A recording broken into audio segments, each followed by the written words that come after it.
2020 fue el año en el que todo crujió. Las instituciones y los poderes públicos de Tucumán no fueron la excepción. Gobierno, legislatura y justicia debieron acomodarse a la nueva normalidad, aún para convivir con viejos problemas.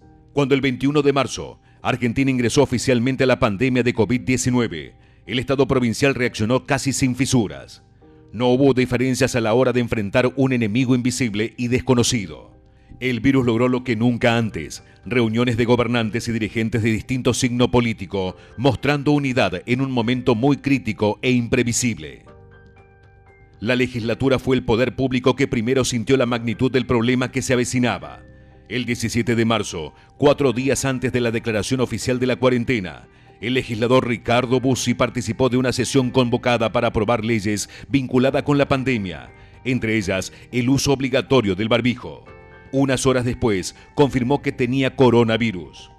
Varios de sus pares tuvieron que ser hisopados y el Parlamento tucumano quedó aislado por contactos estrechos. La legislatura fue el único de los 3 poderes del Estado que registró víctimas mortales por la pandemia entre sus miembros. El 21 de octubre falleció víctima de COVID-19 el oficialista Osvaldo Morelli. Varios de sus pares también cursaron la enfermedad, pero lograron recuperarse. También fallecieron 2 comisionados rurales y el secretario de gobierno de la Municipalidad de Concepción. Pese al avance de la pandemia, el Poder Legislativo mantuvo su ritmo de trabajo con un promedio quincenal de sesiones plenarias.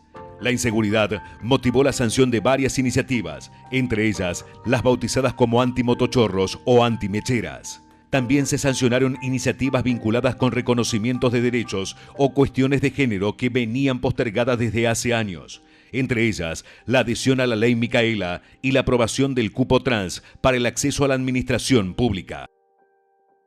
El Poder Ejecutivo también tuvo que moldearse a la nueva normalidad. Apenas iniciada la cuarentena, el gobernador Juan Mansur firmó el decreto creando el Comité de Emergencias. Bajo la sigla COE, ministros y funcionarios del Poder Ejecutivo comenzaron a tomar medidas extraordinarias para controlar el avance del virus en Tucumán. En mayo, cuando la pandemia no daba tregua a Buenos Aires pero se mantenía bajo control en Tucumán, el presidente Alberto Fernández eligió nuestra provincia para realizar su primer salida al interior tras la declaración del aislamiento social. En octubre, tras semanas críticas, el gobernador Juan Mansur aseguró que lo peor ya había pasado y llamó a la reconstrucción. Desde entonces, se aceleraron las firmas de convenios de obras con fondos nacionales y el mandatario retomó la agenda de viajes internacionales que había tenido antes del comienzo de la pandemia. El Poder Judicial enfrentó sus propios virus en el año que nadie imaginó. Los tribunales cerraron sus puertas apenas se declaró el aislamiento. Con el avance de la pandemia, el funcionamiento remoto o por turnos solo para profesionales se volvió la regla. Abogados cuestionaron en varias oportunidades esta nueva normalidad. No está asegurado el servicio de justicia, insistieron, aunque las puertas siguieron cerradas o apenas entreabiertas durante meses. Pero la pandemia no fue lo más complejo que enfrentar para la justicia. A lo largo del año que nadie imaginó, las denuncias cruzaron los despachos tribunalicios hasta sacudir al máximo tribunal de la provincia.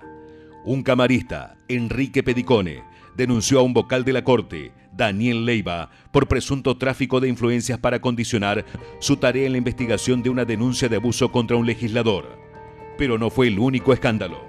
Otro vocal supremo fue denunciado por presunto abuso sexual y la presidenta de la Corte se cruzó con el ministro de la Defensa por cartas y con duras recriminaciones de uno y de otro lado. Casi al cierre del año que nadie imaginó, la Iglesia Católica de Tucumán fijó posición política sobre lo que viven las instituciones de la provincia. Tras clamar por la independencia de poderes, principio básico de la República, los 4 referentes más importantes de la grey local advirtieron sobre una situación muy crítica. No podemos desentendernos y mirar para otro lado, concluyeron. 2020 termina mirando el 2021. Mientras las secuelas de un año histórico seguirán lacerantes, las instituciones volverán a crujir al ritmo de las elecciones de medio término para las autoridades nacionales. En tiempos de incertidumbre, los argentinos volverán a las urnas.